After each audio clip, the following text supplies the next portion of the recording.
An eavesdropping attack occurs when a hacker intercepts, deletes, or modifies data that is transmitted between two devices. Eavesdropping, also known as sniffing or snooping, that relies on unsecure network communication to access data transmitted between the devices.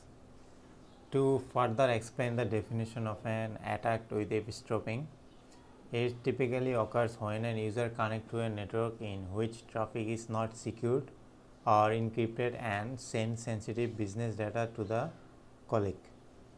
The data is transmitted across an open network, which gives an attacker the opportunity to exploit a vulnerability and intercept it via the variable method.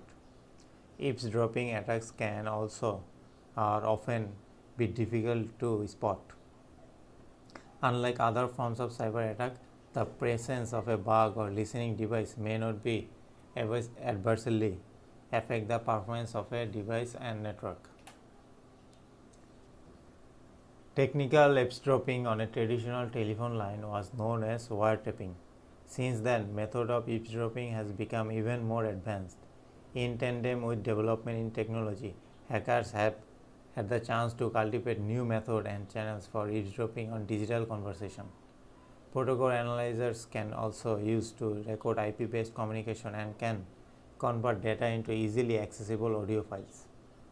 Data sniffing is another common type of electronic eavesdropping. This method is mostly used to target business using local network as well all communication within the network that are sent to the network ports. Hackers can tap into the system and intercept incoming data. Similarly, wireless networking can be easily manipulated if unsecure information reaches the network ports. Arguably, the most common form of eavesdropping is conduct using a device speaker using function or microphone.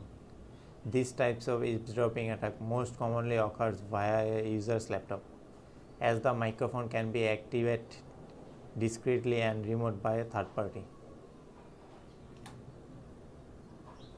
In summary, we can say that these types of false, fraudulent Wi-Fi network are created solely on the purpose of carrying out attacks. We will find them in busy areas where users will have need to be connected. Like public areas, we can name, for example, public areas as libraries, parks, universities, colleges. They are spaces where it is more important than likely they are in a Wi-Fi network available for free to the user. If an attacker goes into a library and creates a Wi-Fi network with the name of Wi-Fi library, the victim might not suspect that it is really a scam. Therefore, they play with this option to create a fake Wi-Fi network without raising suspicious. In addition, in this attack of places, they have more option that they are users who end up connecting to this and able to achieve their goal. Stations and airports. In this, we find ourselves before busy places by people. In addition to many places, an airport, for example, is a perfect place to create a fake Wi-Fi network and steal information. A Wi-Fi eavesdropping attack can be successful since it is more than likely that there are offline users on the mobile, like foreign tourists or people who are going to spend many hours on and want to work on their computer. These networks take advantage of these types of sites with a lot of traffic on people and where users may also need to connect to the network. Especially, it can happen that there are people who spend hours and even take the opportunity to buy the ticket or anything. Malls. Similar to the above the malls, there are malls. So there are spaces where there can be many people in the same places of time. Wi-Fi network are usually available, but sometimes they do not cover the entire surface of the signal when the signal is weak. This causes users to try other network that they find without encryption. That is the opportunity for cyber criminals. Perfect opportunity.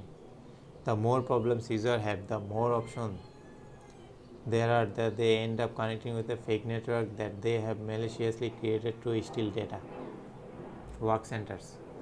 On the other hand, work centers, they are also good place for them to deploy rough rogue network and carry out what is known as Wi-Fi eavesdropping.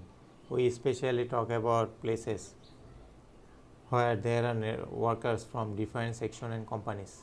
They may need a conversation or need a connection at a point and the network does not reach well, and then they look for a separate Wi-Fi and then connect it to the cyber criminals on.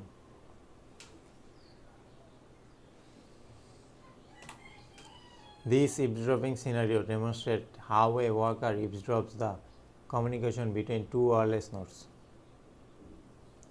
It shows a snapshot of the eavesdropping demo. So the network includes two users. I named them as Alice and Bob, an AP and a hacker who is John. The messages between two network nodes are represented by a small box. Text to so